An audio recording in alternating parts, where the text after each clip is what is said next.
To whomever it may concern at YouTube, I want to make one thing very, very clear. This is a model kit, and all the customizations done to it in this video are not real. They're for prop making and world building purposes in a fantasy universe. With that out of the way, let's get this awesome model kit out of the box and assembled.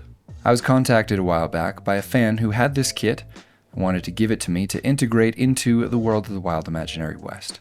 We don't live too far from each other, so we were able to meet up in the middle for the handoff. It was a really nice interaction. He was a kind and thoughtful guy. I had fun talking to him. He also brought a real Colt Navy. I believe it belonged to his grandfather. But he allowed me to handle that and hold it and get a feel for the real thing, which was really cool to be able to have a bit more context for the real thing as I went into this build. The goal here is to preserve the original feel of the Colt Navy while also adding some appropriately out-of-place tech that you'd expect in the Wild Imaginary West. First thing to do was to get it to look like the original, and we'll move on to the goofy stuff later. This is actually the second 1-to-1 scale model kit of a gun that I've put together on this channel. The first one was a Kentucky long rifle, but I deleted all of the footage for that before I was able to edit it. I did still put together a video and was able to make some custom ammunition. So if you haven't seen that and you want a little bit more lore, around the weapons and ammunition of the Wild Imaginary West, definitely go check that video out. I'll link it below and up in the corner. While the cylinder doesn't rotate with the action of the hammer and the trigger, the hammer and the trigger do work, which is pretty satisfying and a fun addition to this kit. They didn't have to do that, but I always enjoy those little touches. As I was working on this, though, I did start to think maybe it was easier for the manufacturer of this model kit to make it work than to re-engineer it to not work. You see what I'm saying? You can just take all the pieces and make them plastic, and then obviously it will just work. Rather than going back and combining parts like they do with smaller model kits. Another instance of a mechanism that just works is this lever and rammer. It just works. I finally got the wedge shoved in place and then temporarily through the wooden grip pieces on the handle, and the revolver was basically done. The kit came in this nice gunmetal color that I honestly wanted to just keep because it worked perfectly as a base coat for everything except the wooden grips. Wanted to apply something that weathering would stick to but not get rid of that original color, so I took it outside and I primed it with a matte enamel clear coat. I primed the wooden grips as well. To give this thing a metallic appearance, I grabbed some thick silver paint and I lightly dabbed that on with a paper towel. It's essentially the same process as dry brushing. It just leaves you with a much less dusty appearance at the end. Once the steel and iron portions had been painted, I masked those off and applied a brass rub and buff to the strap and the trigger guard. Now that I'm watching back the footage, I zoomed in on the rub and buff and it says that it's gold, but applied to the gun, it looks like brass to me. If you think I'm crazy for thinking that looks like brass, you can let me know in the comments. After all of the metallics had been rubbed on, peeled off the masking tape, and the next step was to break out the airbrush to paint some wood on those grips. I base coated it with a nice dark and warm brown, and then I went over top with some filters. The goal here was to make it look like walnut. I mentioned this revolver a couple weeks ago when I was building my gun store for the Wild Western town. I mentioned that it was owned by the Rosewoods, so you may be wondering, why does this gun have a walnut handle rather than a rosewood handle?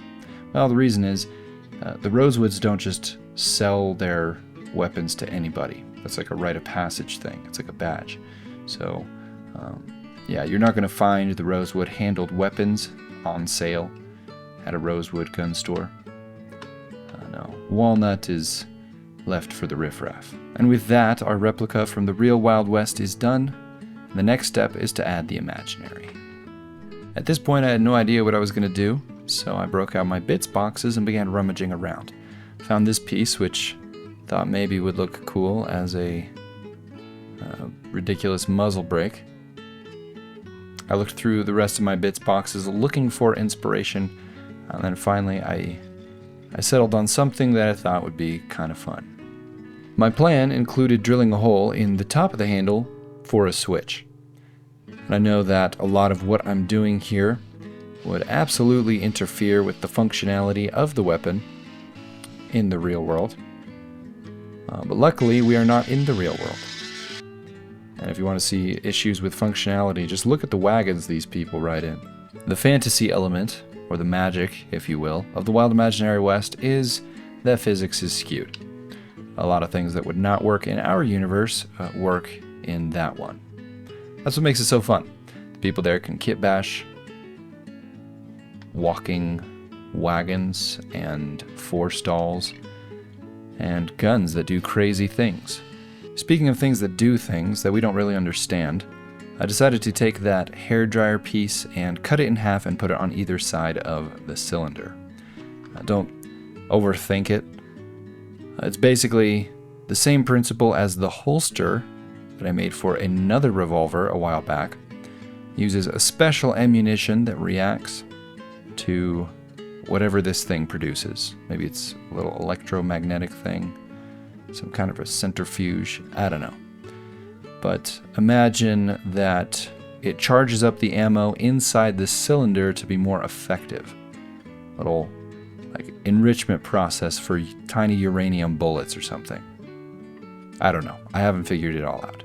Either way, it makes them a lot more dangerous before sending them downrange. And many of the monsters in the Wild Imaginary West would require something a lot larger than a 45, or in this case a 36 caliber bullet. Needs to pack a little bit more of a punch. I decided that lighting would be the perfect thing to indicate that these bullets were being charged up, and I remembered that I had these little trays of 10 LED filaments all connected together.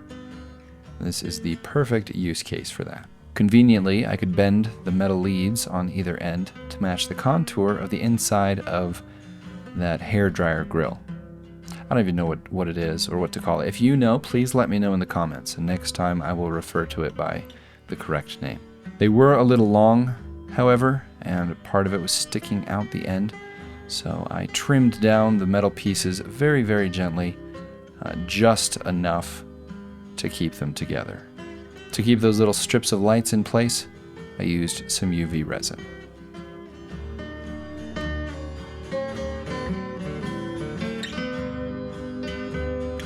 The hairdryer half-pipe grill things needed some holes cut into them to allow for the wiring to go through.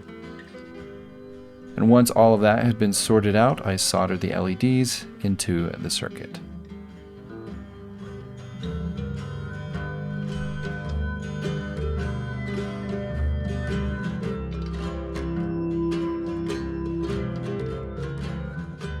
It was then finally time to glue that hairdryer induction bullet charger cover in place.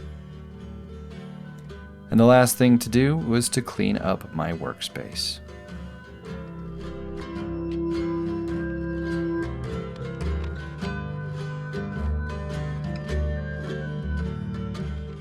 And after that, I called it good.